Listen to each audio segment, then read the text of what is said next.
Kung pag-uusapan kung may pagkakataon bang manalo sina Silva at Sino Zoldyck laban kay Meruem, kailangan natin himayin ng mabuti ang kanilang lakas, karanasan at estilo ng pakikipaglaban.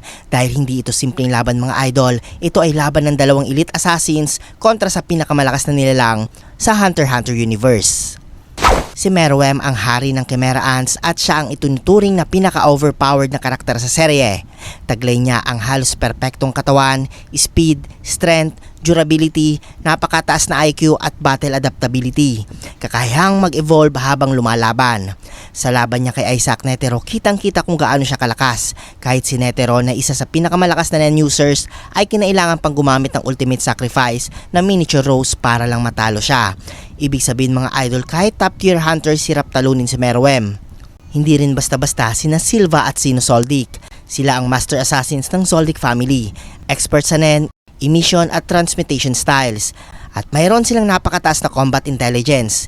Si Silva Zoldyck ay kilala sa kanyang destructive nen attacks at kayang pumatay ng high level targets na mabilis. Si Sino Zoldyck naman ay may advanced nen techniques gaya ng Dragon Dive at Dragon Head. Napaka-strategic nito mga idol at may decades ng battle experience. Sa laban nila laban kay Chrollo Lucifer, makikita na kahit si Chrollo ng leader ng Phantom Troop ay hindi naging kampante laban sa kanila. At dito magiging interesting ang laban. Kung solo lamang ang laban kay Meruem, walang tsansa si Silva o Zino, pero kung team up sila mga idol, may ilang factors na pwedeng makatulong. Una, ang perfect coordination bilang mag-ama, assassination tactics, hit and run, distraction at combo attacks, ability to analyze enemy behavior habang lumalaban, pero posibleng magamit nila ang strategy kaysa sa raw power. Pero reality check tayo mga idols, sapat ba ito laban kay Meruem? Dito tayo magiging realistic. Kapag pagsamahin ang lakas ni na Silva at Sino, hindi pa rin sila umabot sa level ni Netero Prime. Si Meruem ay kayang mag-adapt habang lumalaban. Halos walang epekto ang normal na nen-attack sa kanya.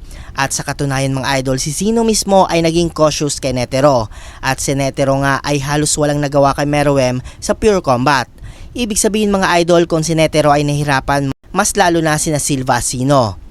Kung lalaban sila, opening phase gagamit si Sino ng long range attacks na Dragon Dive para i-distract si Meruem. At sa mid-fight naman papasok si Silva para sa high damage attack. Adjustment phase, mag-a-adapt si Meruem at babasahin ang galaw nila. At sa endgame, unti-unti nang ma-overpower ang dalawa. Kahit maganda ang simula nila mga idol, habang tumatagal, lalong lalakas si Meruem. Ang final verdict ko dito, may chance ba silang manalo?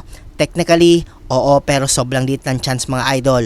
At realistically, halos imposible.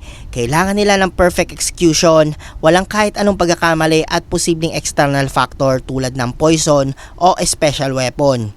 Kung pure non-combat lamang, mananalo dito si Meruem.